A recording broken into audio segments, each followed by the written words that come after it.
We're Bison! We are impacted!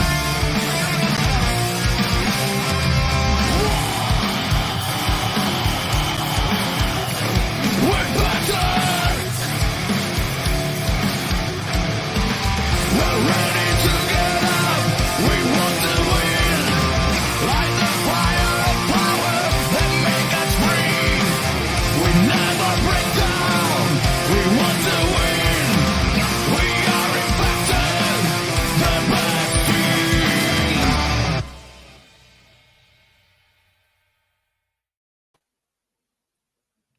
Hello and welcome back to Total Nonstop Impact Network on YouTube and Twitch. If you're listening on the go, then you're also available on SoundCloud, Spotify, iTunes, wherever you list your favorite shows. I am, of course, your host, Bison, and today I am joined by the main man himself, coming to us from the Boy, the Joker, and our newest team member coming to us from the local nightclub, of course, LimpstarUK. Now, guys, you may have also noticed that we've got a fourth joining us. So we've got like a four-man booth tonight, boys. We've got a four-man booth because the legend, the pro wrestling revolver legend, Jake Chris, is in the house tonight. Welcome, Jake. How's it going, guys? We're going good, you guys man. always make me so happy. Is that right? You always boost my morale. I love it. I get in the locker room and I'm the morale booster, but you guys always put a smile on my face. So thank you for that. Oh, we really appreciate it, man. We really appreciate you coming on. I just, every now and again, I fire that link over and I say, Jake, if you're free, it'd be great to have you on the show, man. And you're like, yeah, I'll see what I can do. And there you are. You've arrived. I like to pop on, I like to keep you on your toes a little bit. You do that. You definitely do that. I don't like schedules. So I'll just hear it. I'm just kidding. I love it. You just sort of kind of turn up, throw everything into turmoil, and then fuck shit up and leave. Isn't it? That's what you do. That's exactly what I like. Well, that sounds more like something Sammy would do. Yeah. But to be fair, they could do it together, right? Yeah. Oh yeah. All about being from Ohio, baby. Exactly that. Well, I picked him as a friend. I have that big belief that family's cool and all, but like you get to pick your friends, you don't get to pick your family. Yeah, mate, that is just so true. That is just true. Look at that. Simon's in the house already. Zach's in the house. Barry's in the house. Mir's in the house. They're all joining us nice and early. It's good to see Barry Monkey. We like Barry. He's our Twitch guy. Oh, Zach's also a Twitch guy. I forgot to mention that. So it's good to have you. I love the name Barry. We need a wrestler called Barry. We used to Barry Windham. What about Barry Windham? That's really Barry Windham. Yeah, true. Bring him back. There's got to be some kind of name we can come up with Barry. Like I don't know, Boulder. That's what Okada. I reckon Okada would be called that in WWE, like Barry Lego or something like that. Oh, Okada's going to AEW. I've heard that. Yeah. Now listen, I need to talk to Jake because I want to know all about his experience recently at MLW because I think it was only last weekend or last week at some point. Jake was over at MLW, and how did it go, Jake? Oh, it was great. I actually wrestled Ricky Shane Page. Some stuff. It should have already been aired or airing soon. So yeah, I'm really looking forward to the future that MLW, the bright light that I see that is called Major League Wrestling. I'm looking forward to it. Oh, that's fantastic. But you weren't just wrestling, were you, Jake? No, I had a great time. I helped produce a couple matches, starting to dabble my toes a little bit in that water. So I'm really looking forward to see what where that road takes me. Yeah, that would be awesome. That really would. I'm excited. I'm now incentivized to join. Tune in to see what's going on in MLW, and I haven't done that for quite some time. So do you guys know much about Ricky Shane Page? Because I can say that quietly away from like TNA and Impact, I am a fan. I'm an RSP fan. he's brutal. Yeah, he's a hell of a wrestler. He is really good. I've known him for probably 16, 17 years now. Oh wow. I met him when I was a teenager. It was awesome, and to see where both of us have gone and where our careers have taken us has been pretty awesome. Another guy from Ohio, and I'll always respect people that, especially from my state. I don't know. There's something about being from Ohio that you're just proud about it. I don't know why. Just love being a Buckeye. Ohio is a great state. It really is. I've enjoyed my visits to Ohio. I like Ohio. And well, my last visit. Ohio likes you. Well, I speak for us all. We had a huge met you. Ohio. I met you, Jake, last time I was there. Yeah, bro. The Heartland. It was amazing. It was a good time. It really was. And you know, I think Ohio is a pretty cool place. The only trouble is this is Bison. He goes, "Hey, meet me at the pub." Yeah, I'll meet you at the pub. No problem. I'm a couple years sober. For sure, I'll be. I'm like, it's fine, Diet Coke. An alcohol problem or anything. I can go. I met him at the pub though. Cool. I understand. I do. I totally understand that. I didn't go in though. I couldn't go in. You know, that's true. You didn't. It's true. Step foot in that pub. He's like, man, I can't. I'm like, okay, it's cool. It's that itch, you know. It's like, oh, you put one toe in that pub. You next thing you know, you're falling out. I can actually vouch for that because I've gone sober myself, and like obviously we're surrounded by pubs. Do you know what I mean? But it's like I will go and meet my friends, and we'll watch like the football or soccer respectively. You know, we'll go and watch it, and I'm just like 45 minutes in, and I'm there sipping on soft drinks, and I'm like feeling this weird sugary buzz, and I'm looking at them, and they're, you know, swaying, and then they're talking shit. They're just telling me about fights they've never had or cars they've never owned, and you're just like, was I this guy when I was drunk? Do you know what I mean? So I use them to reflect on how how much of an ass I could have been. So it's doesn't feel too triggered. If I link up with somebody that I haven't seen in, like, I've been sober for 3 years now. Cool. If I link with somebody, they're like, "Oh my God, last time I seen you, you should have X story here," and I'm just like, "Oh no, don't insert story there. I didn't know what I was doing." So yeah, I get that a lot too. Yeah. No. I to be fair, Jake, I wasn't thinking straight at that point because I wasn't. I was like, kind of like, I just want to meet the guy, you know what I mean? And it was just like cool. And I couldn't think of anywhere else to go. I wasn't going to go, well, I'll tell you what, let's go and meet at the local, I don't know, jeans shop or something. I don't know. Levi's shop. Hey man, we could have bought some sweet sweaters together. Let's go fleet. True. We could have gone to Super Dry, I suppose, or somewhere like that. I don't know. Army and Navy. Maybe gone there. I don't know, some shithole. Anyway, small Navy. Exactly. Yeah, it was good, but one thing was made. Where's he gone? Oh my God! Sponsorship. It doesn't matter. It was good anyway. It was good meeting the man. There we go. Oh, he's back. Yeah. The legend is back. Surprise. So the famous connection on the internet always has to go at least once in Ohio. It does, yeah. That famous Ohio internet connection. I've been in the same spot. That's weird. Yeah, it is weird.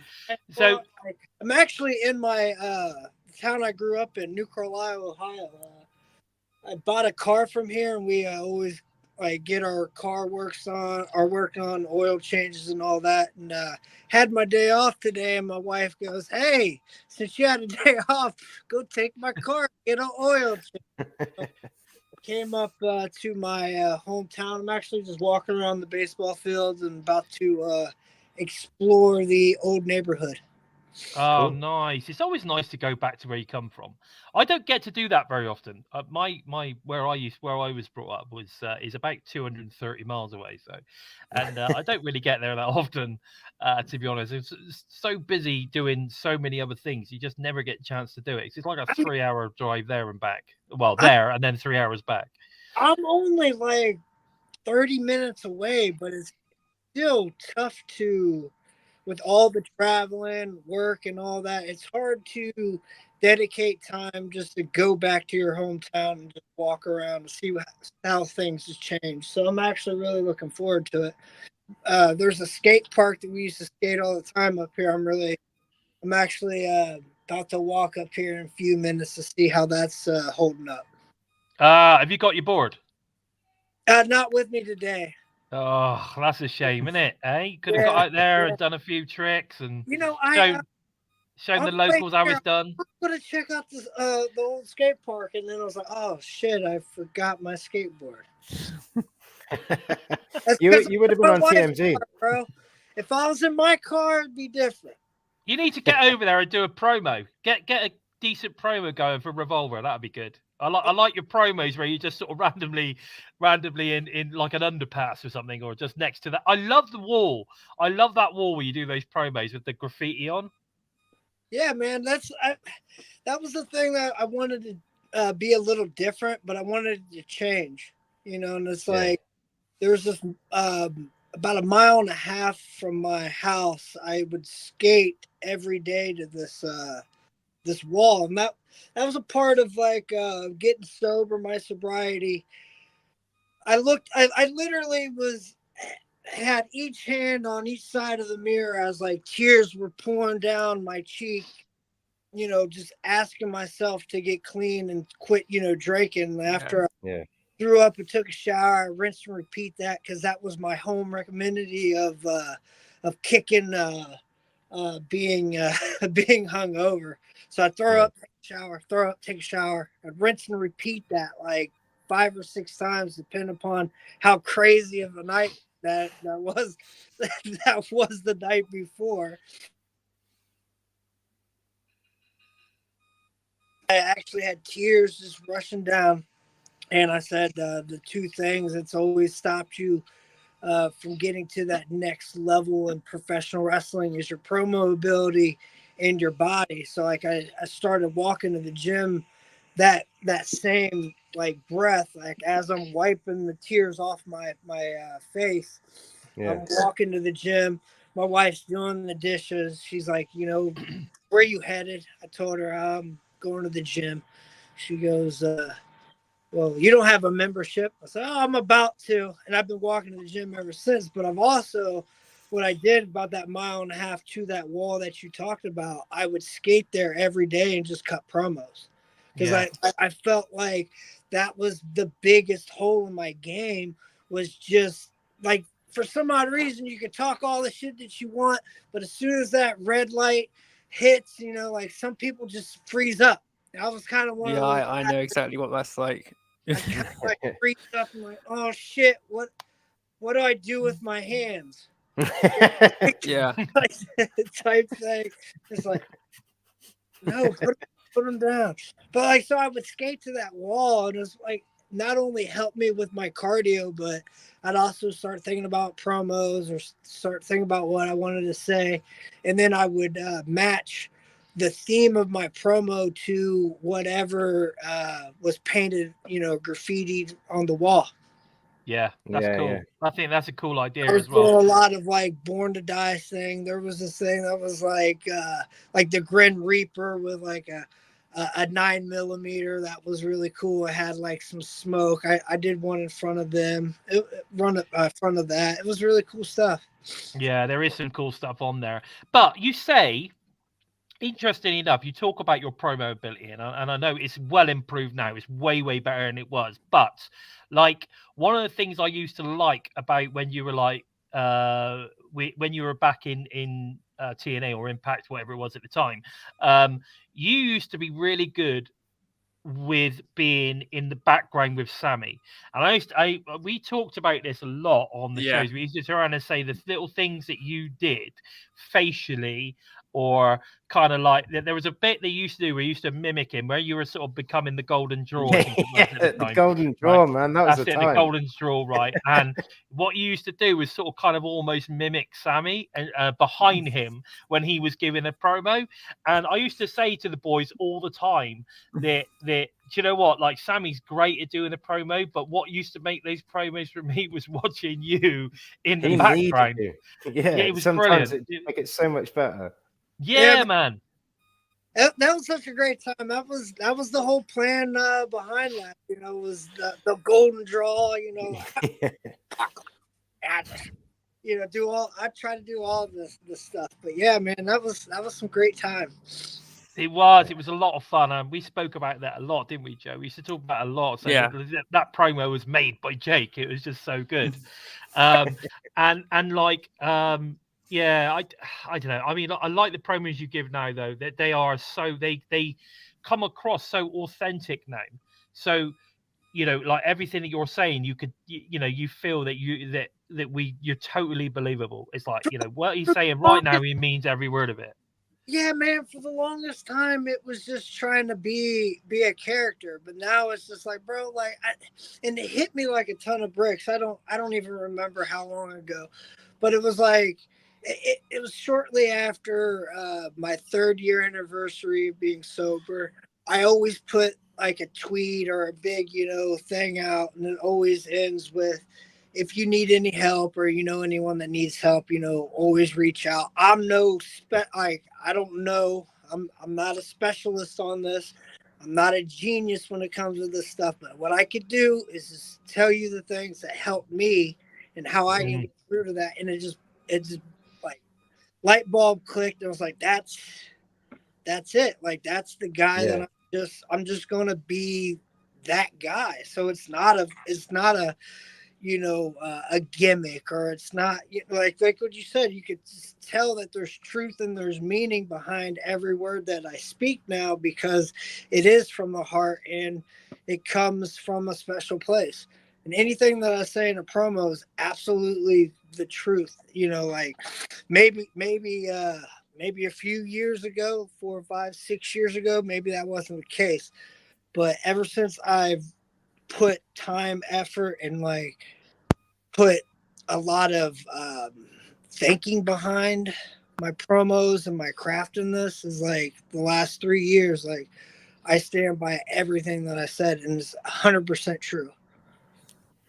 I don't disbelieve it, because I know we've had so many conversations about kind of like, you know, where everything was leading and where you were at and all that kind of stuff. And I totally.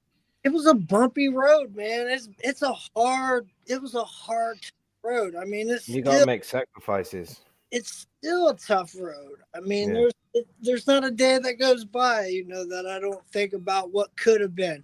You know, what if I would have just got my shit together, you know, back then in the golden draw? That's the first thing that popped in my head.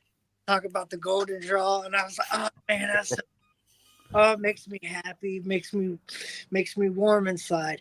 But like the first thing that I thought that came across my brain was, man, if I was in the shape that I am now, that I was, woo, the possibility. No, we want the golden draw back. Don't make that a one-time thing. The golden draw's coming back at some point. Tell them, come on, TNA, come on, whoever. Yeah, we've been calling for it for so long. It's like, bro, still do it. What the hell, huh? What the hell? I don't get it. I don't get it either, because I often look back and I think to myself, like Jake was good then, but now he's like so much better. What the fuck? You signed him then, but you're not signing him now. I think they dropped the ball. They should have. When you went back with OVE for the Ohio shows last year, they should have they should have had that contract waiting. They even had a new T-shirt, for fuck's sake. You know, they brought back a new T-shirt. It's like, I want the T-shirt. I need an OVD update and all that lot. And then they didn't. They sold it out, mate. Like, what are you doing? They sold them out as well, didn't they, Jake? Yeah. Yeah, there was a lot of good signs pointing to, you know, maybe trying to get like another date or two after that. But yeah, I mean, I'm not saying signed or like that would have been awesome, But like I was expecting, like I had a hell of a run there too. Those four shows was awesome. That cutter, baby, that cutter, bro. All that took was all all that great crazy stuff. shit. Yeah, it was good. It was really good. Amazing. And I have to say, I think the three of you together could have really done something with the OVE thing again, and really made it special. Really, really made it special from then on. It would have been amazing. And you were in like amazing shape. Felton, was in great shape. He's like really in awesome shape. Not seen much of him about recently. Is he still wrestling, Jake? Yeah, absolutely. He's doing a lot of stuff in Florida. He recently moved back to Florida. He married for. He's married now. And all Wow. Florida stuff. Yeah, still in an amazing shape. He actually just came by my house the other day in Ohio because obviously mom and dad still live here, and he lives a few hours away in Bowling Green, but he had to. I think he was up and around Dayton somewhere, and I was like, bro, stop on through. So he came by. He chilled for a while. Oh, that's awesome. Sorry, Jake, I just need to shout out there. Mats has just joined us from Sweden. He's over there in Stockholm, and he's managed to join us for the very first time live tonight. How cool is that? Mats. Welcome. Absolutely amazing. And Chris has joined us as well. Chris Maycock is with us as well, so it's good to see you. Gibster, who's excited that Jake's on the show by the looks of it, so Gibster's in the house as well. Some of these guys, Jake, we actually met at the Impact Tour in October. Gibster popped over and said hello there at the Coventry show, which was really cool. So yeah, and Simon, who's always in the chat, Simon Plum. I think is he here today? I did see Simon. Yes, he is. Simon. We met Simon. Funny enough, we went and had a beer in the pub with Simon, which was cool. Nice to meet a few people, and of course that was where I met Craig, our LimpstarUK for the first time. Man, that was so cool. It was quite surreal as well because I was just like, that's the guy off the screen. Yeah. Hang on, he's back. What's going on? The wife called. Oh, lovely. The lovely Nevaeh. How is she?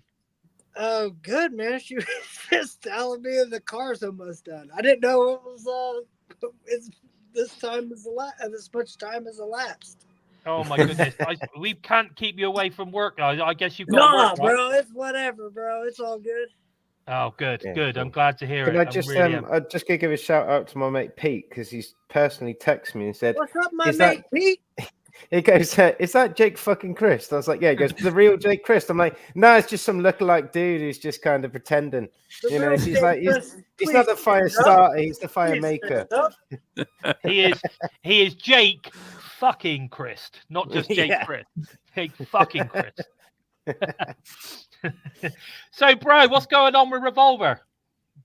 Oh, bro, they're about to have a show in Texas this weekend. Wasn't able to get on that one, but we'll be watching from far. Oh man, I think they're getting around all over the place at the moment, aren't they? Sammy's like putting Revolver on tour. Yeah, man, it's been a crazy few months. It's been awesome. Yeah, it has. It's been fantastic, and of course, Sammy's also involved with MLW now as well, isn't he? Is he doing producing and stuff? He does a little dabble here and there. He's doing a lot of good stuff, he's a genius. He's doing all of it.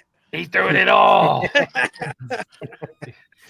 Now, Jake, this is something I've been telling the boys about. You do a legendary Macho Man Randy Savage impression, and I did promise the boys that I'd see if we could get you to do it while we were live. How'd you fancy? Yeah, I can. I go and I can go into it here and there. The Macho Man, yeah. Can you dig it? Oh yeah. And this is a guy that don't think he can promo. Well, he can now, but he didn't think he could promo, right? Look at I that. don't know. I mean, I'm still working on my game. Yeah, I gotta work on the game. What they say is the cream always rises to the top. Yeah. There you go. I am the cream. The cream always rises to the top. Yeah. See, there you go. I'd love if someone was walking past you right now. Oh, that'd be great. That'd be great. But in New Carlisle, Ohio, they're pretty much used to Jake Chris doing crazy shit when it comes to pro. I bet they are. We I used can to imagine. wrestle in that yard over there, that front yard. There's a bunch of parks around here that me and my friends would get kicked out of. It was awesome. Doing promos, everybody walking past. Doing a whole lot of promo, yeah. A lot of skills when it came to the promo, yeah. Of course, again, Randy Savage is a Ohio legend, I believe. Absolutely, from Columbus, Ohio, yeah. Born and raised, yeah. There you go. All the best wrestlers come from Ohio. That's a fact. That's the truth. Fact. That is the truth. The facts. The best promotions, the best wrestlers, everything. The best wrestling minds. They all hail from Ohio. Wentz is from Ohio, right? Zachary Wentz? Zach is, I believe, yeah. Yeah. Zach Wentz. Yeah. Zach. It's like he's absolutely smashing it at the minute. I know, like, you'll get onto the show and stuff like that about, this week's episode and stuff, but just that is one guy who you need to keep an eye on. He done a match in Josh Barnett's Bloodsport, I think it is, for GCW. So no ropes. The only way you win is submission or knockout. And that guy, my God, I think he had a fight against Killer Cross. And oh my God, I think really? He wiped the floor with him. Absolutely wiped the floor with him, which you wouldn't expect as well. Zach Wentz, he's got an MMA background. He's got a wrestling, a collegiate, all that kind of background. So, like, yeah, that's really me. There you go. He's really him. I mean, really him. Really me. Come on, cute pup. You must know that Jake comes on That from in my time to time. sentence right there. That just popped up. Jake Chris, is that really you? Yeah. There Yeah. you go. Look, yeah, put that one up. There you go. Look at that comment, Jake. I miss you too. There you go. And we got No Nitro AIDS, 22 in the house as well. He's coming all the way. Not great. He's in Boston. So that we got some people from all over the place here today. They're all coming in. They must have heard that Macho Man was on the show. Oh, he's a golden draw for a reason, isn't he? that's it. Oh, that's it. The golden draw. It's because the golden draw's on the show. But Zach Wentz, he's an amazing athlete outside of the professional wrestling industry. Inside the squared circle, he is dangerous, but outside, he's just as much or even more dangerous. Yeah, I bet. he's a good dude. That's for real. Yeah, of course. I actually read somewhere before. I think I did an interview with Zach back in the middle of last year, and I'm sure he mentioned about his MMA background then. I'm sure. So, he's a bit of a badass. There's no doubt about that. He is definitely a bit of a badass. There's something in the water here in Ohio. Oh, mate, there is. There certainly is.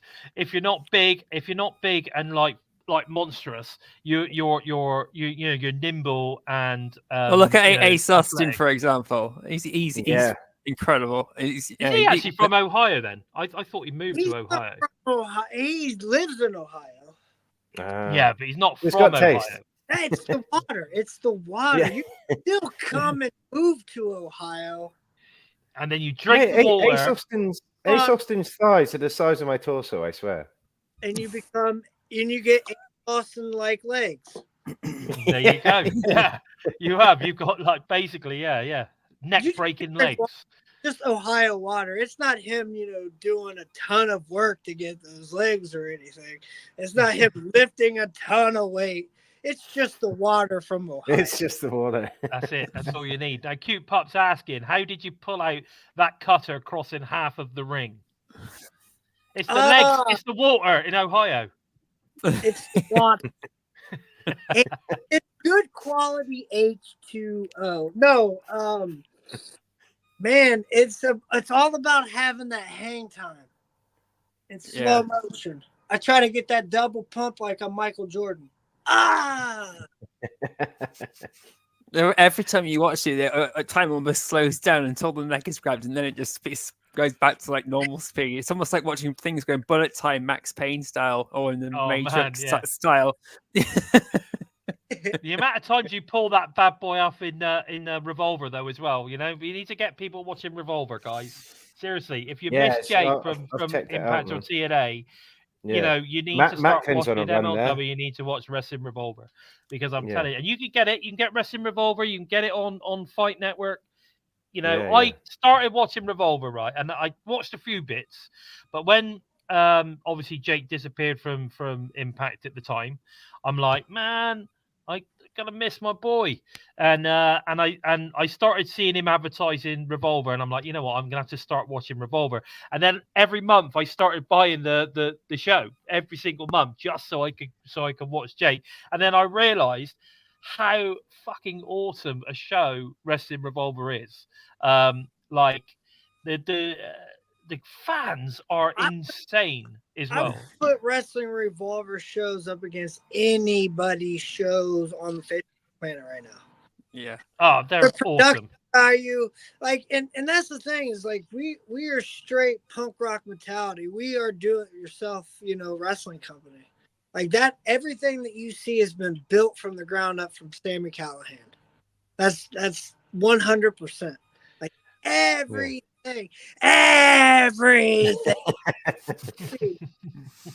Yeah, I mean, I love it. I love it.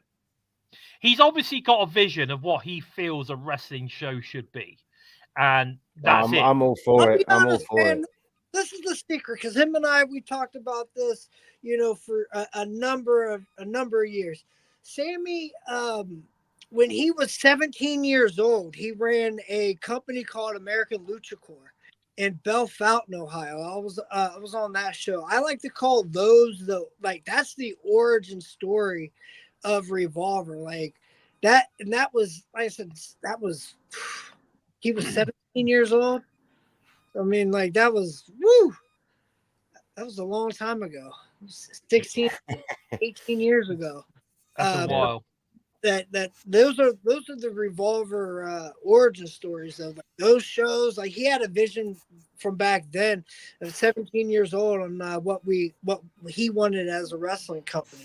But then when we became friends, we started kicking it. We would talk about, you know, like all the great things that would make a great wrestling show, and that's what he does. He has an awesome locker room. He caters. He's got water. Like, that's the big thing in independent wrestling. There's no cases of water. Nobody. I understand, like, sometimes you just got to bring your own shit, but, like, come on, like, can we get some water for the boys? Please. Can I please get some water? I've heard that a lot, actually. I've heard that a lot. That basically, there's absolutely nothing for backstage for anybody at these sort of shows. I stopped doing death matches a lot because there was one show that had like 2 or 3 cases of water. It was a death match show. And I swear to God, even though the shit had plastic and is in plastic fucking bottles, some asshole bled all over the water. Oh, how do you bleed all over the water? Why are you bleeding on the water? I don't want to drink that now. Let's stop doing deathmatch shows because of that. And all these fuckers need to wash their asses, don't they? You Jay? dirty fools!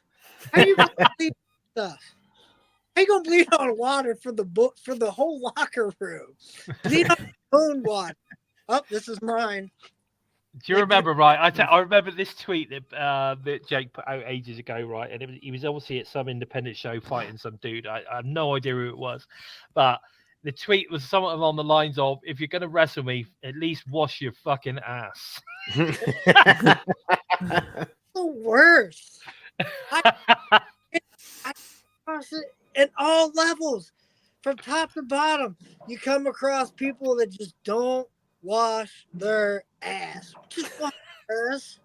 Brush your teeth. Use mouthwash.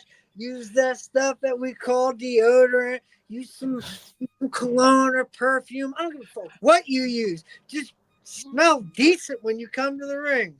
Yeah, man. Nobody needs that, do they? Nobody needs ass smell and fucking BO shit. Your fingernails. Come on. Hygiene. Oh, there you go. Oh, look, we've got a few questions coming in at the moment. Smash this podcast.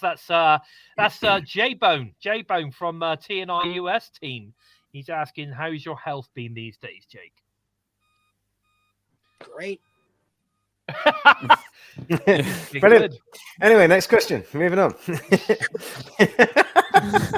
Yeah, there you go. Awesome. He's in good shape.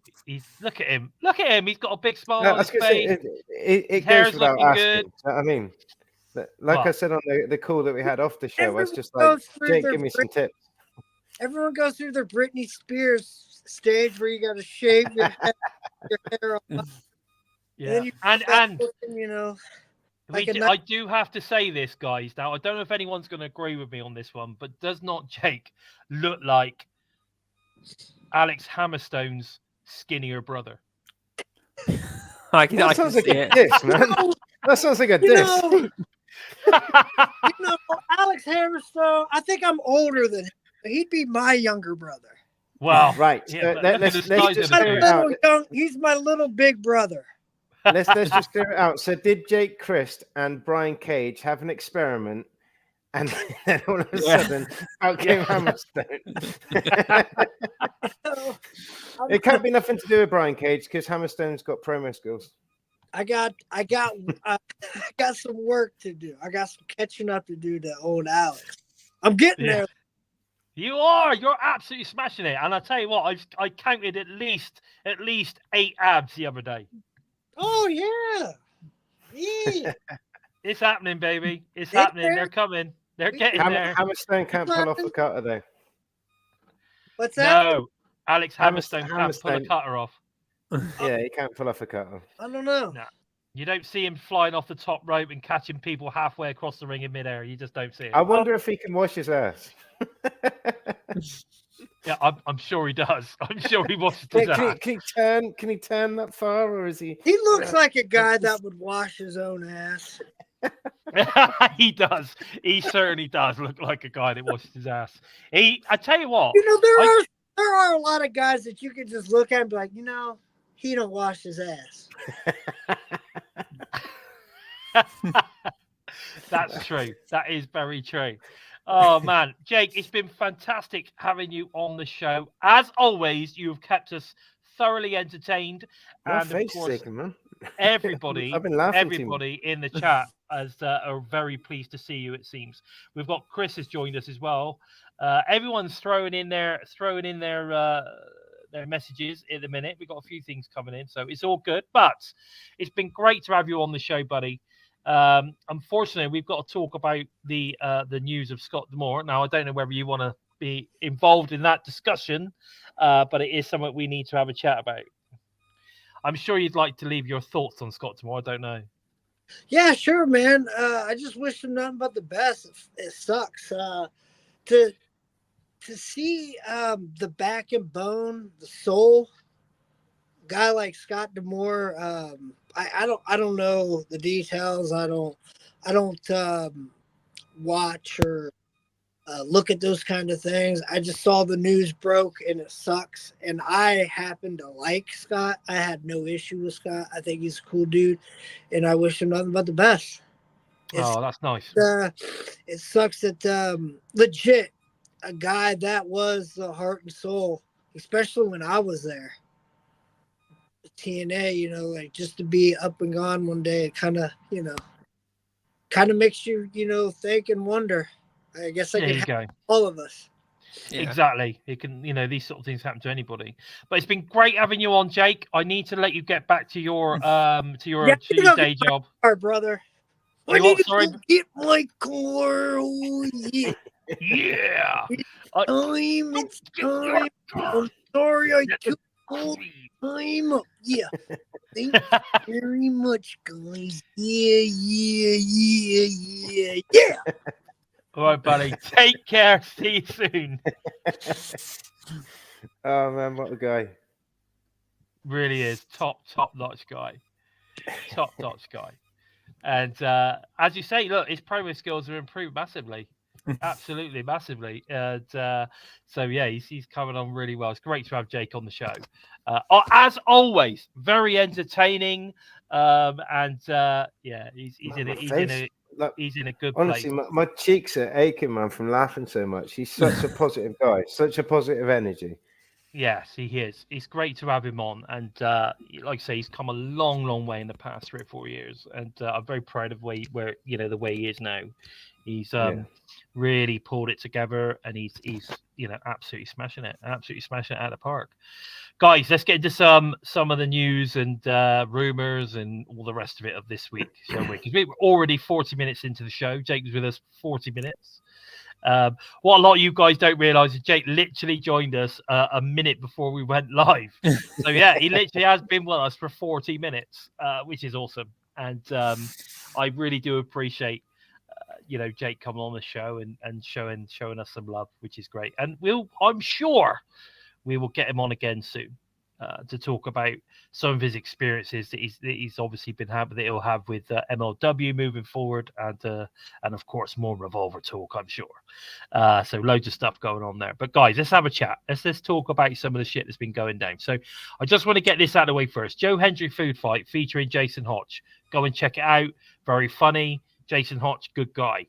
TNA Explosion recap. Laredo Kid defeats Jai Vidal. Guillermo goes around the ring with the Jet Kevin Knight, which is really good. I quite like that. He's a cool dude. Likes roller skating, so that's cool.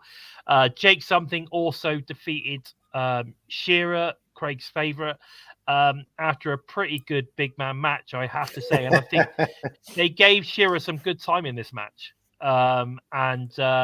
They, it wasn't an easy squash match by any means.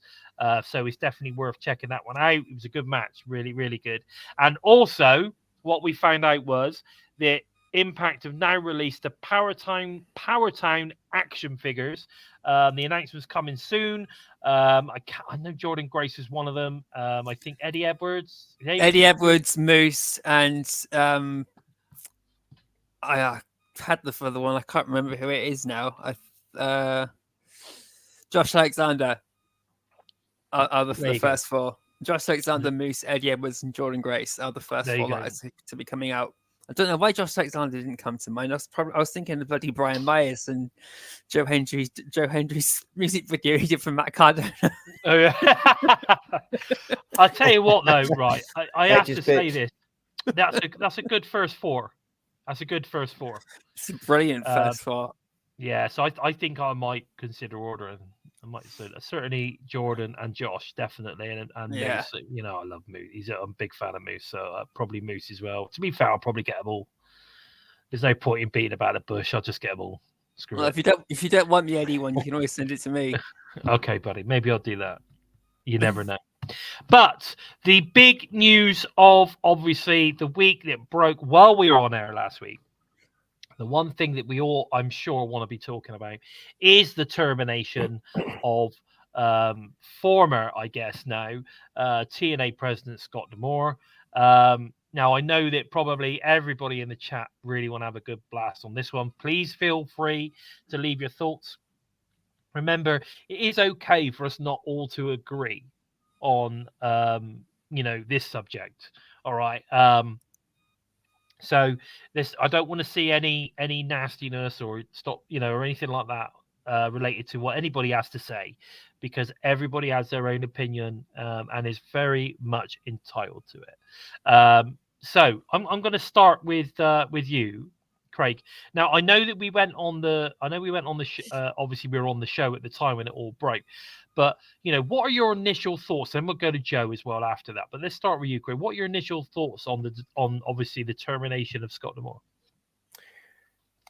Mate, I was just absolutely shell shocked. To be fair, I couldn't really grasp it as such. I'll be honest. Like on a personal level, it kind of reminded me when Manchester United said Sir Alex Ferguson wasn't going to be anymore. Someone who was there for like 26 years. I've kind of found that similar with Scott D'Amore. Scott D'Amore's been pretty much, not all I know, like obviously, you know, the forefront, you would have had Jeff Jarrett, and then we had like Don Callis and things like that. But, you know, in recent years, just Scott D'Amore is literally all I've known, you know, and we've seen his passion for the company.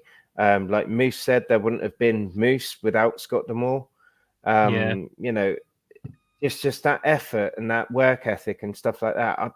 I don't see how anyone's going to be able to fill those shoes, but I think I could tell something had fallen foul when the first statement came out and it said about, like, you know, he's been terminated and that, and there wasn't a thank you.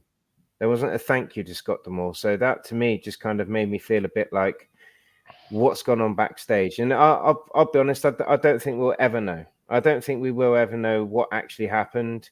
But at the same time, I think, like, you know, we have relaunched, and I do hope that somewhere down the line, you know, in the next 3 to 6 months, that they do kind of have a position somewhere and they say, look, Scott, we would like you to be with us in some capacity, but then without knowing what's actually gone on, Scott might be done himself, you know. So it's scary times for TNA. I'm glad we're back, but it just, you know, we hit the headlines again, but for not for a reason that I thought that we would have. Yeah, exactly. And what about you, Joe? What were your thoughts? And what we're going to do is we're going to bring up some of the articles in a minute, but let's get your initial thoughts. My initial thoughts were, fucking hell, basically.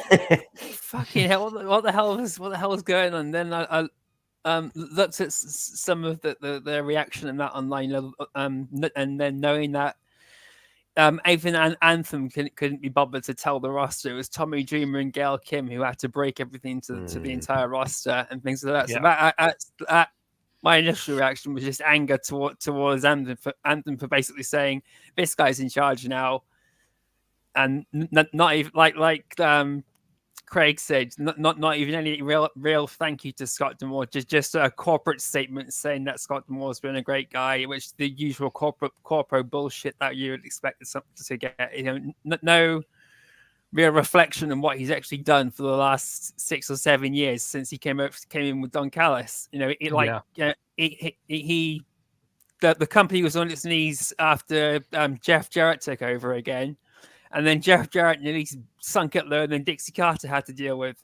And Scott D'Amore and Don Callis brought it up. And then post-pandemic, Scott D'Amore took it way beyond anyone's expectations, even beyond what he was aiming for. He wasn't aiming for it to get to where it is now until this time next year.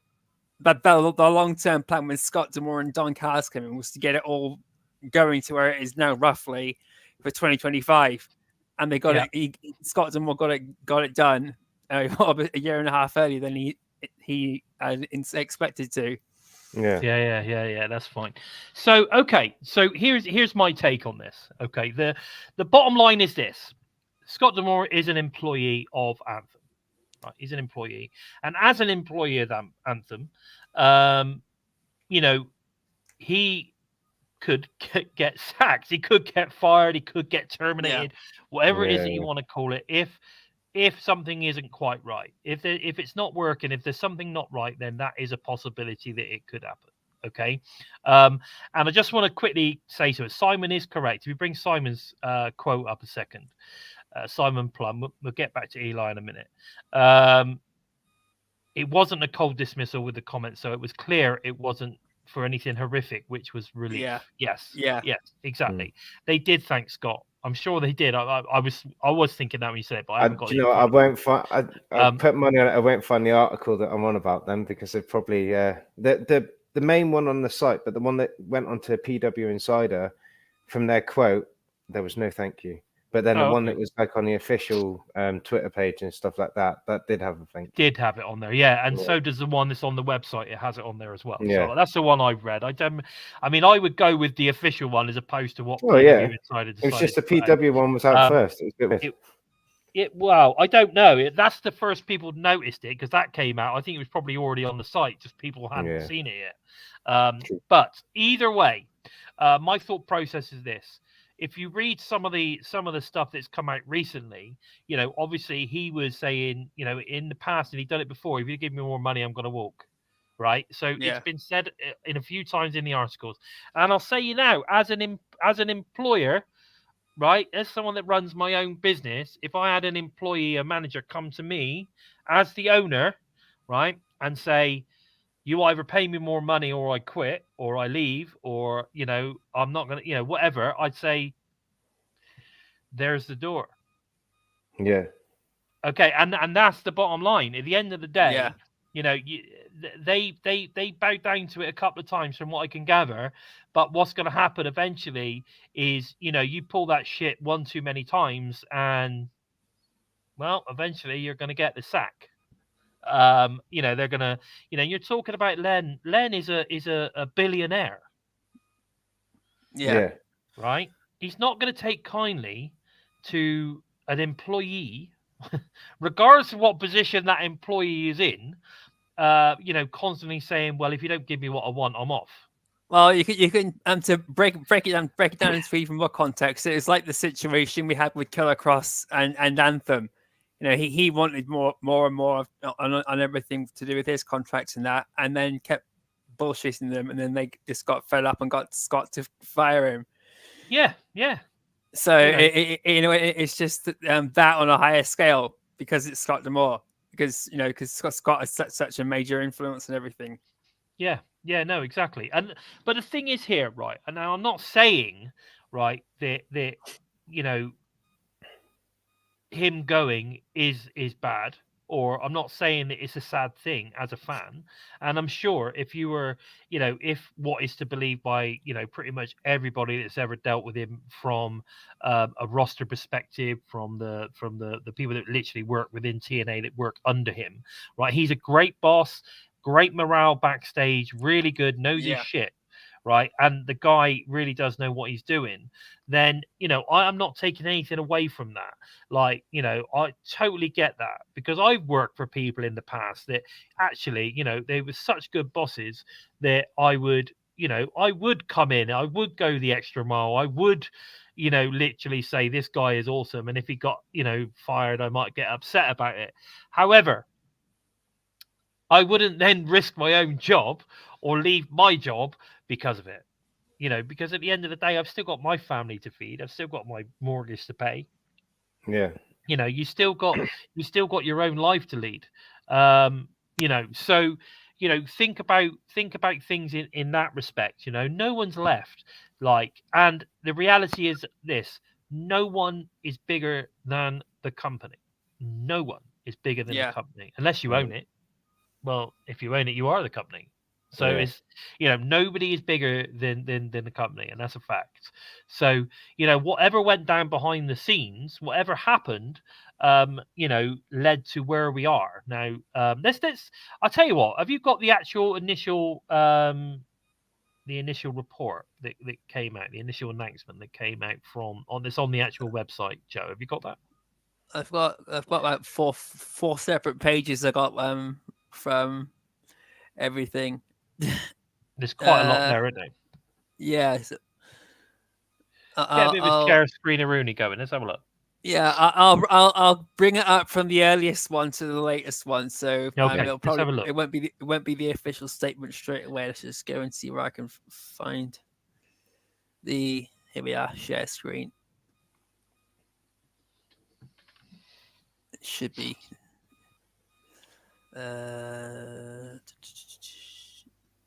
Eli Samuel's correct in the chat. The cutting costs for me said that the report is the cutting costs for me. That report is bullshit because Ospreay said that they offered him a 7-figure deal and CM Punk was offered huge money to sign with TNA. That's true, and but you're always going to get someone trying to twist it, aren't you? Of course. Right. So we've got the shared screen up there. Right. This is one of them. Let me bring it up bigger so I can actually see it. Hang on. Right. Okay. So what we got? So we've got We are barely 1 month into 2024. Already faced massive changes from the successful brand relaunch, which, and to be fair, it really was a successful brand launch. Can you move it down, Joe? Yeah. So D'Amore was removed by TNA owners Anthem Sports and Anthony Siccioni effective immediately, but the report of PW Insider has shed some light on that D'Amore had planned for the promotion going forward before his sacking. The report suggests that D'Amore wanted to grow the product by hosting tentpole pay-per-view events in major North American cities such as Las Vegas, New York, Toronto, etc. Isn't that what they do anyway? With both Hard to Kill and the upcoming Rebellion taking place in Vegas. D'Amore is also believed to have wanted to push for live TV broadcast on Thursday nights, with loose talks about the idea said to have taken place within TNA. With D'Amore out and Siccioni, I think that's how you say it, in, it remains to be seen if any of D'Amore proposals are followed up on, with Anthem said to be keen on bringing the TNA product more in line with other company properties. Now, okay, so what I read from that is that obviously Scott wanted to do this. I mean, Scott is not doing anything groundbreaking there in a sense of, you know, bringing the four tentpole shows to major cities. Well, isn't that what they do anyway? Okay, I'm pretty sure that's sort of kind of bog standard. They generally move it around anyway, so I don't see that as being anything any different to what they would have done anyway. With regards to the live stuff, that's expensive. That's the one thing I was thinking is live production is it will take at least another year or two of planning before you can get that in. I think that is a major thing to go live broadcast every single week, because that means also that you're going back in the realms of, you know, if it's every Thursday, you know, you're talking about, you know, touring, all over the place, to be able to do that. You've got serious amount of tickets you need to be selling on a weekly basis. You know, we're not talking, you know, that's a lot of stuff to be doing. So I don't know. I maybe that, you know, in hindsight, is that something they want to be doing in 2024? When they've not necessarily built that, you know, yes, they've opened up 2024 well, but are they in a position, when you look at Florida sales or you look at the New Orleans sales at the moment, are they in a position to be able to sell these, you know, even the smaller venues, say, you know, 1,000 seater venues or whatever, are they able to sell that out every Thursday? Yeah, that's the main thing, because we don't want to do what WWE does or AEW doesn't, and then shut off an entire side of an arena or a building just to get everybody on screen. Yeah, I mean, and the other thing is as well is a lot of people a lot of the talent that's signed with TNA like the flexibility. They like the fact they're not working every week. You know, they get to be able to do other things on other weekends and all that kind of stuff. I don't know. I'm starting to think, you know, I think they do enough. I mean, Barry's got something like Barry's saying in the chat there. TNA has the monthly live specials, as well as the 4 tentpole pay-per-views. You know, so you're talking 12. That's 16 live events a year. Yeah, that's not bad. I mean, come on. I mean, I know it's not live every single week, so you miss that sort of kind of, obviously when you tape, you're always going to get the potential for spoilers and stuff. But one thing I really seem to like, hey Hakeem, one thing I seriously seem to like about the community that we have of the fan base is that they don't tend to spoil much. You know, you get the odd person throwing out spoilers every now and again, but if you sort of kind of, you know, try and avoid that kind of thing, then generally, you don't. You know, do you know what I mean? I don't generally see it. Sometimes I see the odd thing here and there. I know what matches are going to be on, but I don't necessarily know who wins those matches. And sometimes, because they're taped like 3 or 4 weeks worth in a row, like you might hear something, by the time you get to the actual show, you've forgotten about it anyway. Yeah. Yeah, you know what I mean? And you don't know what the storylines are going to be. just because you know a result of a match doesn't mean to say that you know where that story's being taken, where they're going with it. Do you know what I mean? You don't know all of that stuff. So there's still lots of things that you don't get to see that are fresh to you when you watch the show. Lots of stuff, because even when you're there on the day watching, you don't get to see the backstage promos. You don't see all the the vignettes and all that kind of stuff. You don't see any of the storytelling. You're just there. You just watch a load of matches. And it's fun. It's good. That's what you're there for, which is good. So I don't know. I don't really see the point in that. So the question still now remains. Scott's gone. And no matter how many kind of like hashtag we want Scots and how many petitions and all that kind of shit gets put out there, right? He's not coming back, right? They're not going to suddenly go, oh, everybody's pissed off and, we better bring him back. No, it doesn't happen. Over time, people get over it. They move on, start watching the show again. If people have stopped watching the show because of this, what are you doing? Like, that's just stupid. That's just fucking stupid. It's not about like I said, it's not about one person. No, and I've got a couple more pages up with the plans and that going forward. If you want me to bring them up, go on. So we've got an article here with plans going forward. Let's have a look. Okay. Sorry, no Simply Steve for the foreseeable future. He's having a little bit of a break, but hopefully he'll be back soon. He's still part of the TNI family, but he's just having a little break at the moment. So here we go. Another share screen of Rooney. Yeah, and I've got one afterwards that was released yesterday, so a bit more up to date. This one's from Friday. Okay, it's from Friday. So TNA Wrestling was thrown into, let me read it first, was thrown into turmoil this week. Hang on a minute, it's the same thing, isn't it, mate? D'Amore reportedly... it basically starts off going over the same thing. It's got... Okay, here we go. D'Amore was reportedly fired following a falling out with Anthem head Len Asper. Well, there you go. There's your first mistake. Piss off the owner of the company, your boss, and then had an offer rejected to buy. Now that tells me two things. Okay, so one is obviously Scott wanted to buy the promotion. He wanted it. He wanted to own it, so he could take it forward in whatever way he chose to. Stop moving it. Right. So because I can't read it if you move it, and so he wanted to buy the company. So he's doing whatever he was doing there.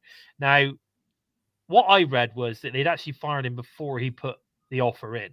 But the fact that they rejected the offer tells me that clearly, they are committed to TNA. Otherwise, why not? Why not sell it? Okay.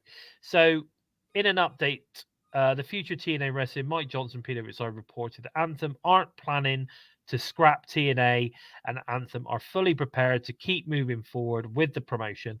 The company are willing to make big offers on certain talents, having made big offers to Will Ospreay, CM Punk in the late 2023, although they missed out on both. Outside D'Amore, TNA staff and creative team remains in place. So Scott's the only one gone. An initial Zoom meeting following D'Amore's firing was led by Gail Kim and Tommy Dreamer. R.D. Evans also remains with the creative, and Lou D'Angeli also still working in marketing. Now, Lou's been doing a great job as well. Got a lot of time for Lou. He's been doing a fantastic job. Okay. TNA offices also won't be moving out of Nashville, and the promotion could end up taping shows at Skyway Studios again, as they did during the COVID-19 pandemic.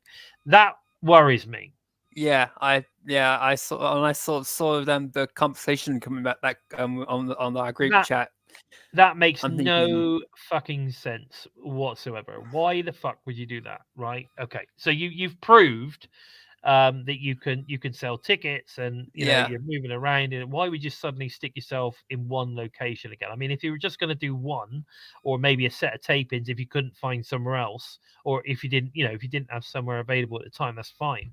But why you would plan to do that is fucking ridiculous. Anyway, moving on. The promotion have shows booked through the beginning of April with the Rebellion pay-per-view and the post-pay-per-view view tapings at the Palms in Las Vegas, Nevada. TNA have been working on their game plan for April and beyond this week, and there was hope amongst some in the promotion that TNA Impact could air live eventually. Now, we've already spoke about the live thing. That also seems silly at the minute to me.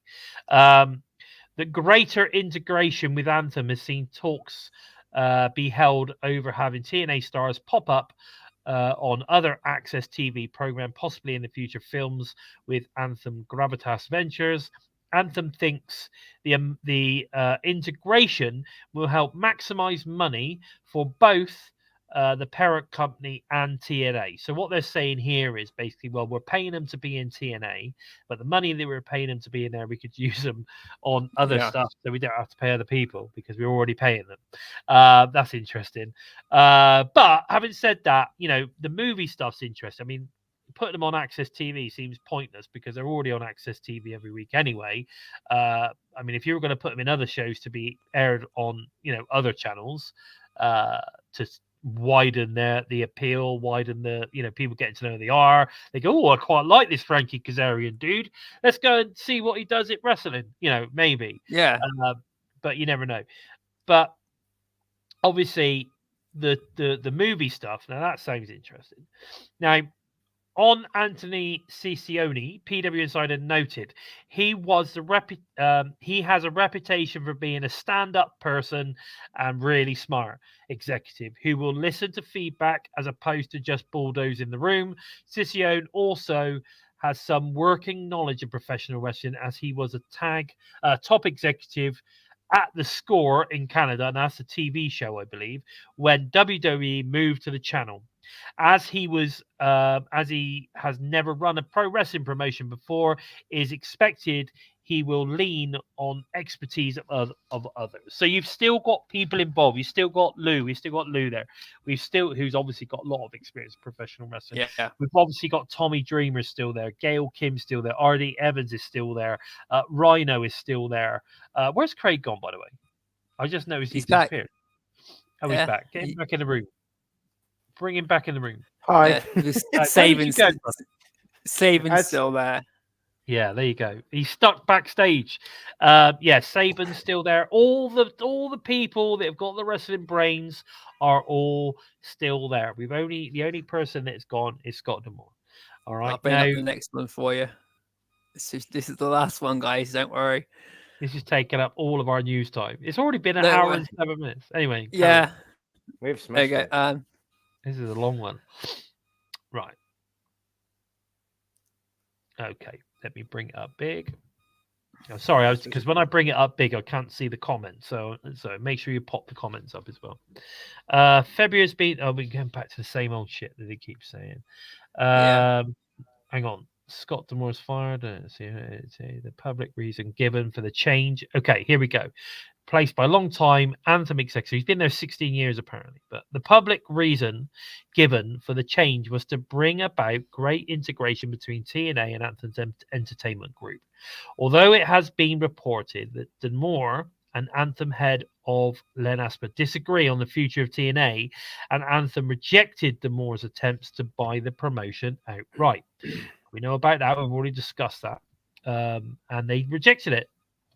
So apparently it was a good offer, but they rejected it.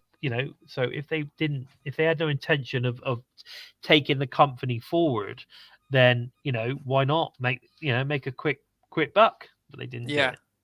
Part of the plans for greater integration is for TNA talents to be incorporated into other programming. Access TV plans to integration under the way. PW Insider also reported that Eric Young will host Access TV's second season of Vinyl Obsessions. The series sees rockers search for the vinyl treasure, were reminiscing about their favorite bands and albums. Okay, I mean, yeah, whatever. Frankie Kazarian, Josh Eric Young will also be featured on Access TV's Top 10 Revealed and the very best of the 80s programs. This is just the first stage of the integration. Through the other talents will pop up in future Access TV programming. The aim of the integration is to maximize money for both TNA and Anthem. That's what I said. They're not going to be paying them any more money. Yeah. They've got their contracts, and they're going to just utilize them on other things. That's what I'm seeing from that. Let me have a quick look, see what anyone's got anything to say. Hang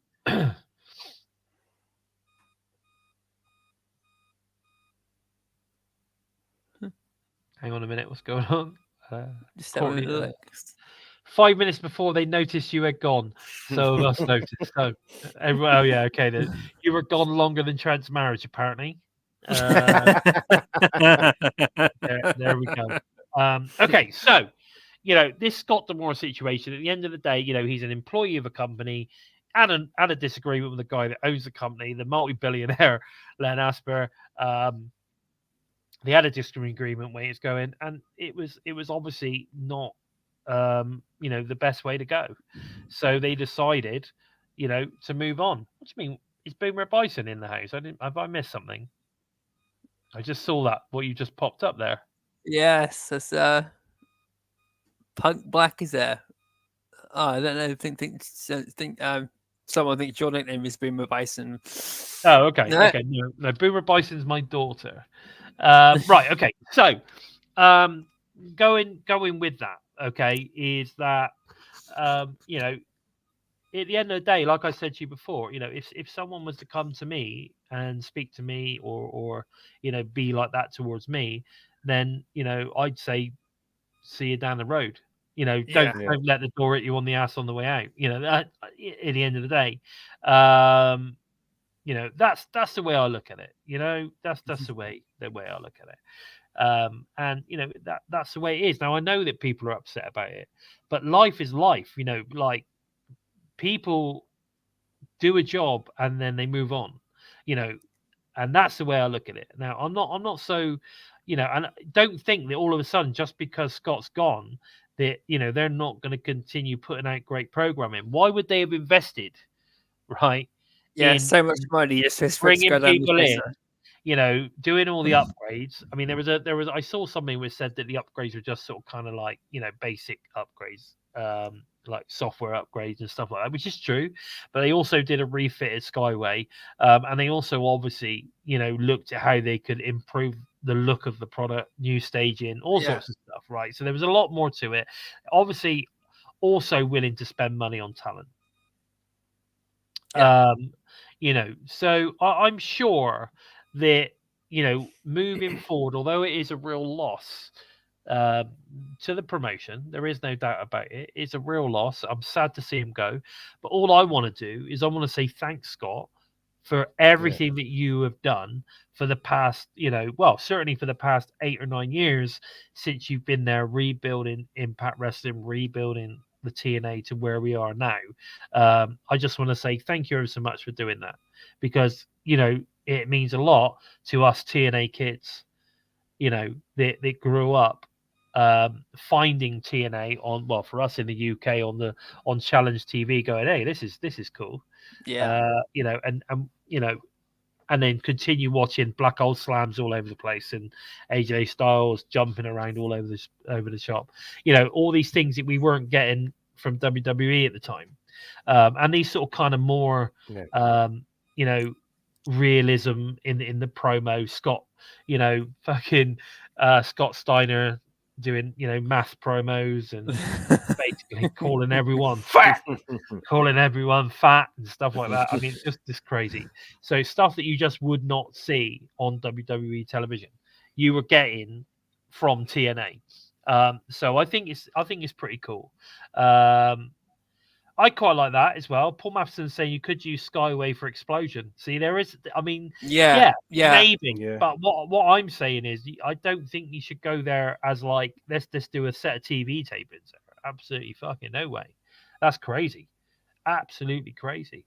But guys, listen, that's all I'm saying. I don't know. How do you want to finish this off? Let's go with you, Joe. How do you want to finish this off? Good job, Scott. Good job.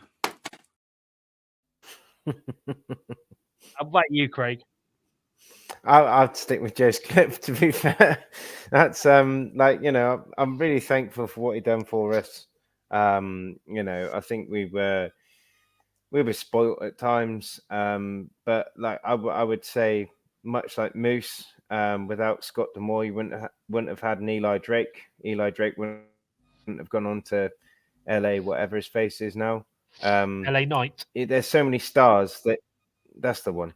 There's so many stars that I think that Scott D'Amore pushed and didn't necessarily create, but gave them the creative control. And I think that we've seen some of the best years, some of the best talents, because Scott D'Amore has given them that time and given that push. Well, so look at Trinity. I'm with you. I'm And thankful to Scott. Trinity and Diana Peraza are 2 examples. If anyone You mean wants one. Naomi? Yeah. Naomi. You mean Naomi WWE? Yeah, I'm just like, who? It's like Trinity. How do you go from a name like Trinity to some girl you went to school with? Do you know what I mean? Exactly. Trinity's a well better. It makes no sense. Trinity's well better. Yeah. But anyway, but, well, it is her name, so that is much better. But yeah, LA Knight, new name, exactly the same character. Yeah, exactly. Well, Eli Drake is LA Knight. It's the same dude doing exactly the same character. And they love it. Dummy. They love it. Yeah. Dummy. Yeah. Dummy. Yeah. I'm gonna have to make that into a soundbite, guys. I'm gonna have to find. I've still got that James Storm clip with the Eli Drake dummy in the group. Yeah, we need that. We need that. Okay, so I think we'll wrap it up. I mean, I know a lot of people will have their thoughts on the Scott D'Amore thing, and I know there's a lot of passion out there.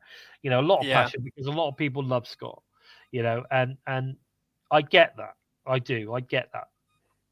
But guys, you're not going to change it. You're not going to change it. You know, if Len was to bring him back now, right, that would just make Len look a weak person. And he is a multi-billionaire. He's not a weak person. He's built a multi-million-pound business, right? So they're not stupid. They know they knew that as soon as they made the decision that Scott had to go because it just wasn't working, right?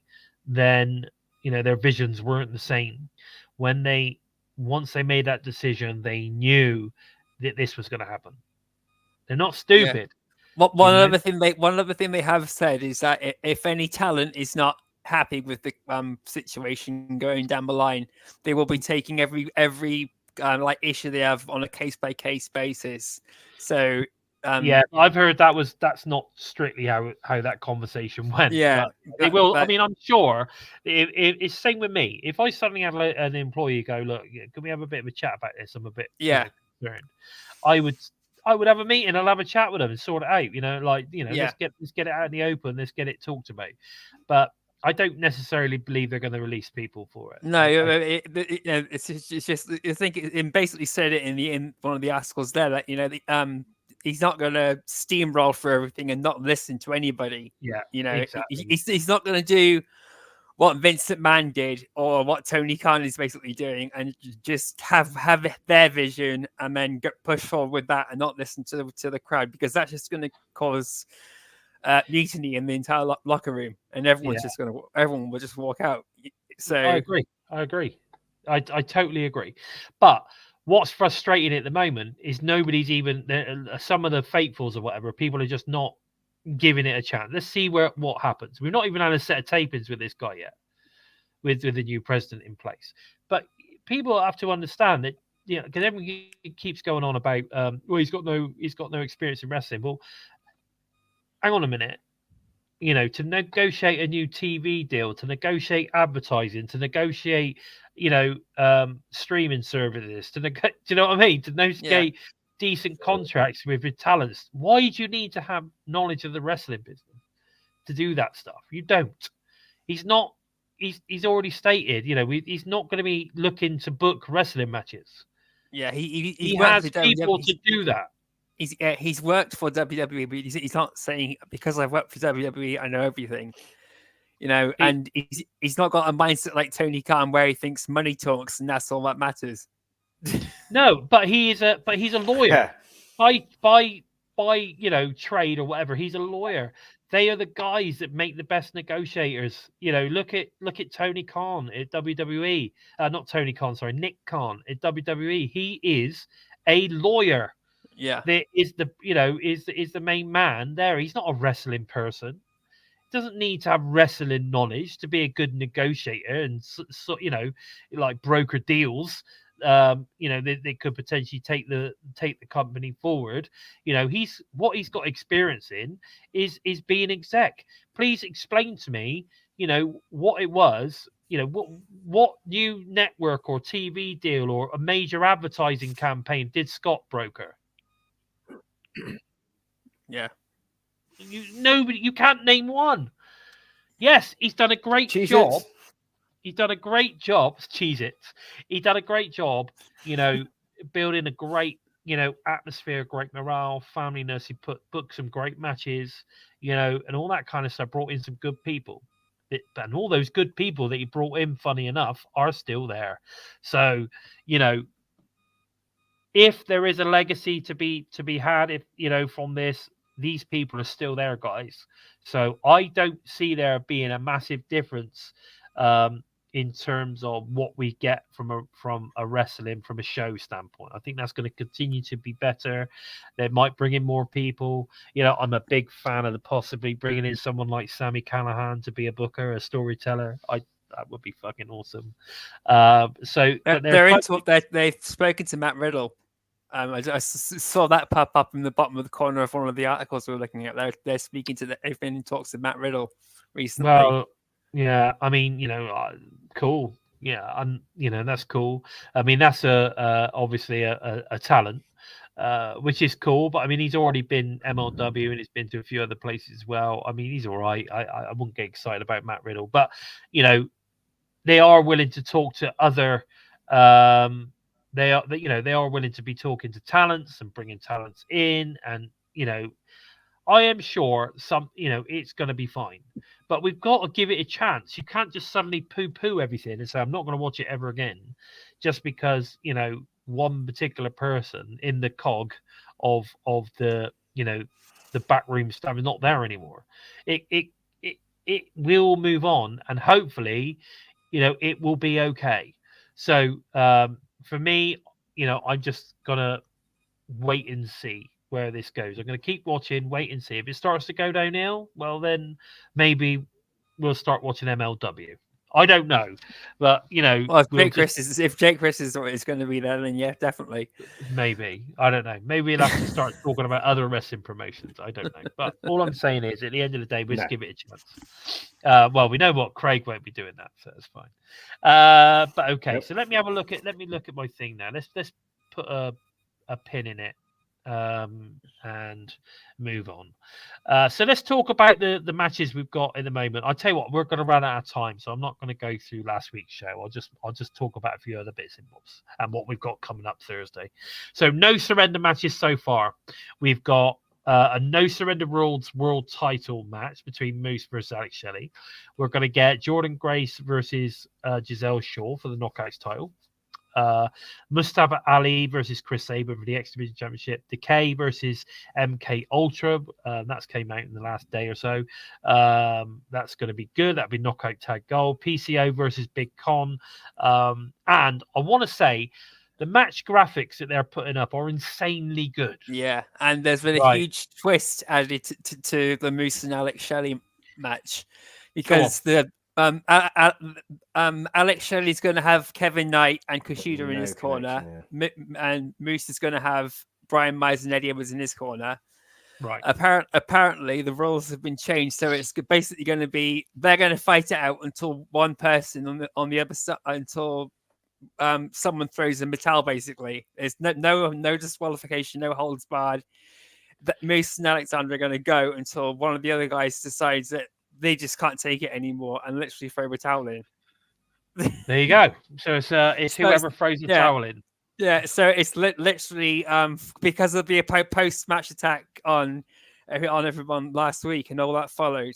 You know, after Eddie Edwards lost to Alex Shelley, Alex Shelley issued a challenge issued another challenge to Moose, saying let's just start the ante, and so apparently they've taken it to on board. I'll post the link to the tweet in that, or if I found it from, if I can find it for you guys in the comments afterwards. That's cool. So a lot of good, interesting stuff going on there. I just want to quickly mention, though, I know we're going to talk massively about the show from last week, but I do want to talk about the opening match, which was Chris Sabin defeating John Skyler, obviously from the Good Hands. The match itself was sponsored by Mustafa Ali, which I thought was a nice. I'm really trying to stay online. Can you hear me, Craig? I'm trying to do a mobile hotspot as well. You're going to tell me that I've been here the whole time, aren't you? Yeah, you are here. You are here.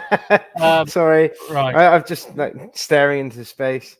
I'm not even sure where we're at the moment. What match were you on?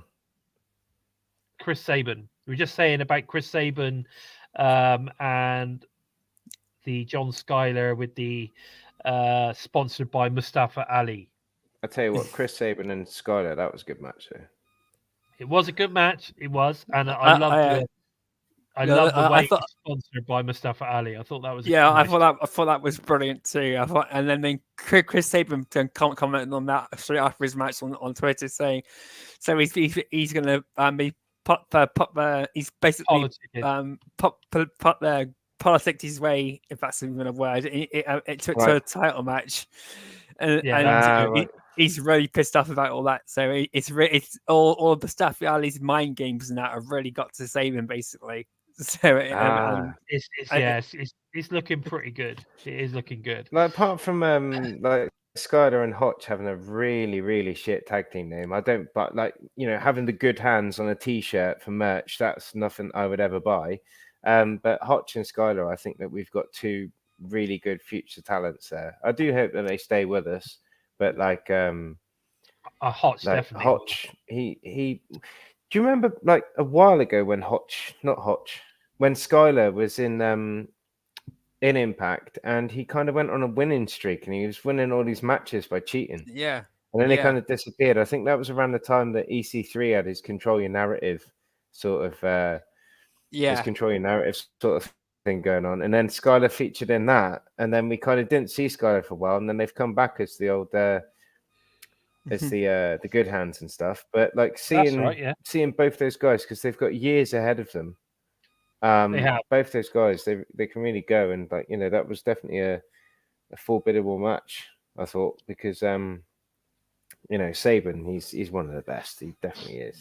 He's definitely awesome, one of the best that we've had in recent, well, in all the years, to be fair. But it's the fact that he's still going right now. Yeah, I totally agree. And then he's an amazing talent. He's had some amazing matches over the years. We had another hard fought match with Tasha Steelz. Where's Bison gone? I'm still here. We had another cool match with Tasha Steelz and Xia Brookside. Should we carry on with the notes, Joe, or should we wait for Jason? He's still here. Yeah, I'm definitely still here, Craig. Oh, well, you can see him and hear him. Is it just me who can't see him and hear him? Yeah. Oh, sorry. Okay. Right. So, am I messing it up? Do you want me to be quiet for a bit? Yeah, that might be a good idea. Just for a minute. If you can't hear me, tell him you can't hear me. Might be a good idea. Anyway, so as I said, we had another hard fought match with Tasha Steelz. Clearly had to cheat by holding Xia Brookside's gear to get the win. So obviously, you know, that I think they're gearing up for something here. Yeah. We had backstage shenanigans when GYV blindsided ABC and injures Ace Austin's arm. We got Frankie Kazarian confronted by Jake something backstage as well. So they're obviously setting something up there. This was an interesting one. So we had the match between Zach Wentz and Mike Bailey. Basically, that punch that Wentz did to Bailey and knocked that flat, and that was fucking brutal. Yeah, exactly. Yeah, exactly. Christ. It's this going on. Is Craig's like this, isn't he? No, you can't see me. You can't see me. Anyway, but Mike, you could tell, you can see Zach Zach Wentz's MMA background from that. The sound that punch, the way Bailey took that punch was just brilliant and sold it. But fucking hell, that swipe, you did not expect that from someone like Zachary Wentz. My God. Yeah, definitely. And the match was incredible itself. And then it ends with everyone just going to hell on each other. We got Trent Seven coming back, which was great to see. So good to see Trent Seven finally being able to get into TNA. And we had Nick Nemeth coming out.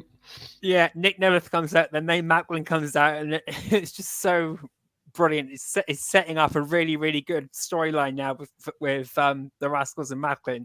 We know they're a solid unit, and if Seven and Bailey, we know are a team already.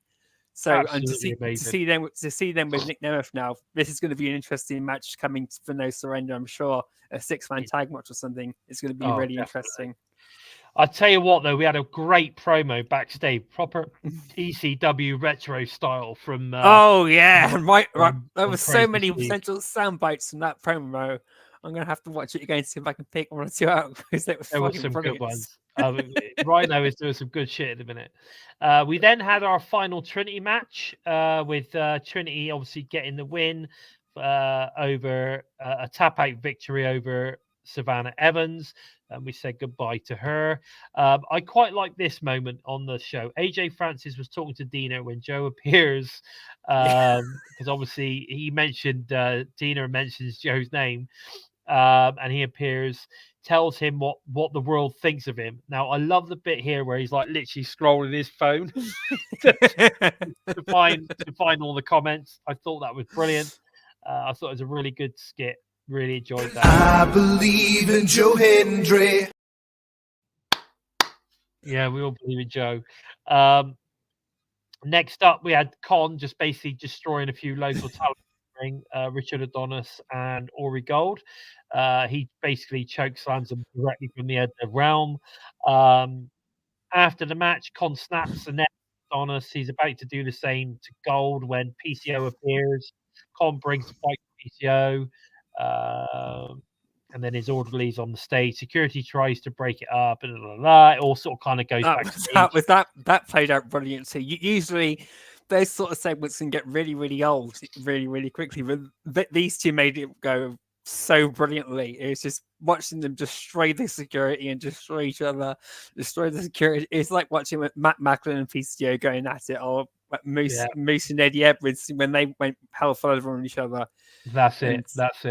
But that was good. Norbert saying that what AJ Francis said, don't say his name. And there he was. Brilliant. After a really good showing from Alan Angels, acting very heelish, Josh Alexander gets his revenge after his experience on last week's Soundcheck. After the match, Josh is jumped by a fan who turns out to be Simon Gotch. I'm glad. I like Simon Gotch. I'm a fan. I think that's even cool. took Matthew very well by surprise. That was was something. Apparently. Simon Gotch is amazing. He didn't realise his tag team partner was there. Right, can you hear me now, Craig? I can see you. I can hear you. I'm back. You're all good. Okay, here we go. So we then get into the void. He has. Alex Shelley defeats Eddie Edwards with Alicia on ringside. After the match, Brian Myers joins Eddie Edwards for a post-match assault on Alex Shelley. Kushida, Kevin Knight come to Shelley's aid. Knight soars to take out Edwards and Myers with a springboard crossbody. That was damn good. And then obviously we then go off air. So it was that it was a good show. A couple of people were complaining about the all hell breaks loose type fights outside the ring with people coming out to the ring and all that. But actually I thought it was good. There was only really two people moaning about that shit. When I read some of the post the reaction to it, people were saying it was almost every single match. No, it's two.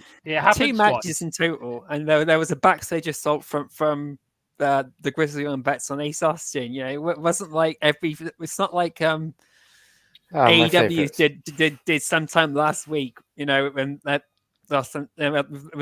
every match had someone coming out and fighting each other. Yeah, but the thing was, right, if they're just doing it for the sake of it, then fine, right? But you have to, then it's not good. But you have to do it. If it forwards a storyline, if it works, then it's fine. Yeah, it's when they do it just for the sake of it that it doesn't make any sense. Yeah, then I get that. But everything it all made sense. Yeah, it all made sense when we did it for here. You know, it all progressed the storyline. It built up the aggravation between the system and Alex Shelley and Kushida and Kevin Knight, seeing as Sabin isn't going to be at his side because Sabin's got his own problems to deal with now. So they've brought in all the rest of Alex Shelley's New Japan Pro Wrestling connection, basically. Exactly. And it works. And it's working. It really is working. Now, guys, TNA Impact this Thursday. Let's have a little look at the matches. So we got Savannah Evans versus Jordynne Grace. Obviously, that's come out of that tag match. That's Savannah Evans' last chance to stay in Gisele Shaw's Shantaras because she's fired Jai Vidal from after. He's gone. You need to check Jai Vidal's match actually on Explosion. If you haven't checked that out already, you want to go and check that out. He lost, but it was a good match. He did a really good showing. We are going to hear. Finally, we're going to hear from Ash by Elegance. Hopefully, she's going to be in the ring doing a promo of some sort. That would be interesting. A lot of people said she's not very good at it. Well, we'll soon find out. We're going to get Jake Something versus Frankie Kazarian. Obviously, that's based on the backstage sort of kind of confrontation that they had, I should imagine, this past week. Yeah. Crazy Steve versus Rhino for the DMC Championship. Now, that's coming out based on the fact that, obviously, Crazy Steve jumped Rhino from behind on Explosion a couple of 2 weeks ago. So there you go. Everything's got a reason. That's the thing. Everything's got a reason.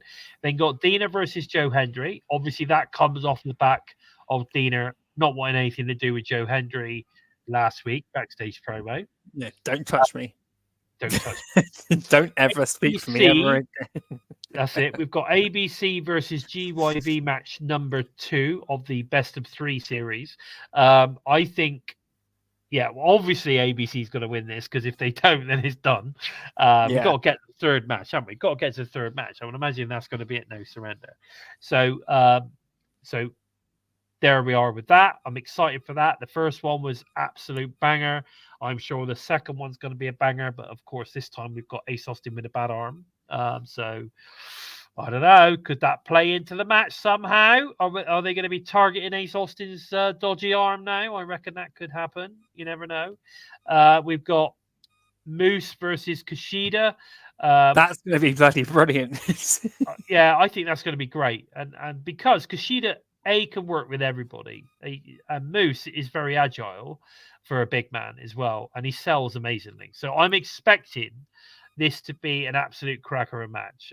I'm definitely down for that one. 100% down with that one. Right. That's pretty much all we got time for, guys. We're nearly an hour and 40 minutes in. You know, I like to stick around to that hour and 20 mark. But we had, obviously, the fabulous Jake Chris with us today. So it's good to have Jake on the show. And of course, he spent 40 minutes with us, which is absolutely amazing. A little treat for everybody. And you know what? I think we need to show everybody. We need to put up a little clip of the Jake doing his impression of Randy Savage. I think we need to do that. That could be the clip that we share later today. But that's all we got time for today. Also, if you want to show your support for the show, TNI-UK, then please feel free to, slap us a super sticker or whatever it is they call them. Head over to prowrestlingtees.com/Total Nonstop Impact, some great shirts. Or don't forget to head over to our exclusive Spreadshirt merch store. Links, of course, are below. And they are on our YouTube channel. If you go and click on, I think it's shop. If you go and click on that, that'll take you directly to some of the cool merch that we've got available. All TNI shows are available to all of you Listen on the Go fans as audio only via SoundCloud, Spotify, iTunes, wherever you list your favorite shows. We are there. Where can we find you on the socials, Joe?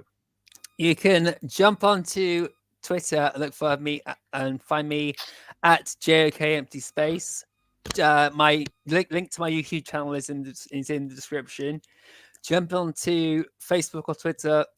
Look for empty space, hashtag Into the Void, or if you fancy to tickle your taste buds and your sense of humor, hashtag Daily Giggle. But approach it open mind, and you just might keep your sanity.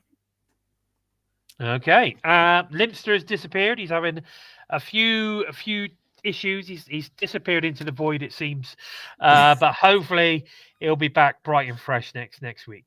If you want to find out more, actually, Limpster, leave your details in the chat so everyone can where they can find you on your socials and stuff. It's in the description too. Okay. Don't forget to follow TNI on the socials at We Talk Impact. And of course, if you want to find out more about the Bison on the X, you'll find me at Lord Bison 45. And of course, now on TikTok as your, motivational guru at Bison by Design. Go and check that out. Please take the time to help us moving up the rankings on YouTube by giving us a thumbs up. Hang on. Thumbs up. If you're new to the channel, you like what you see so far, then please consider hitting that subscribe button. Of course, don't forget to give the bell a tickle, a squeeze, or of course a smash to never miss any of the great content coming out every single week from the UK and US teams. I tell you what, it's what we do. TNA related impact. This is TNA related content. It's what we do every single week. Different days of the week, interviews, review shows, preview shows. We've got it all. So make sure if you're a TNA fan, subscribe to the channel, smash the bell. With all that said, I've been Bison, and of course they were LimpstarUK, and he is the Joker. And of course I've been the Bison, and this has been episode 168 of Impacted. Take care, everyone. Take care, guys. We're Bison! We are Impacted!